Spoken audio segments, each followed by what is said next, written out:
As long as we are deep inside the nucleus, it's so cozy in here, can you talk about the binding energy and what makes protons stick together? Absolutely. It might not be as exciting as you think. It's largely empirical.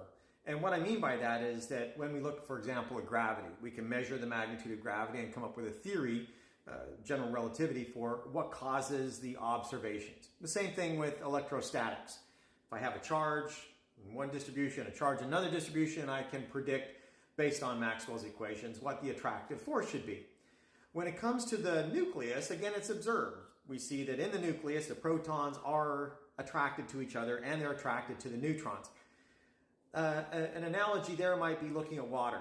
You can see that when you condense water below a certain temperature, the molecules are attracted to each other, and we can measure that, and we can come up with a model for the polarity of the molecules to describe how they're attracted and how you get the attraction between water molecules.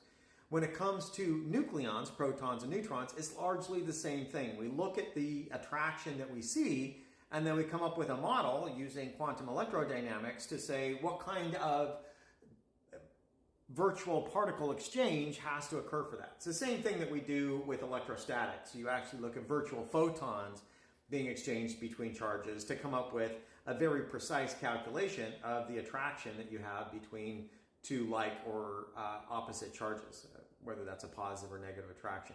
And with the nucleus, again, it's the same thing. We measure the attraction that we see, and so we can come up with a measure for the size of the virtual particles that have to be exchanged.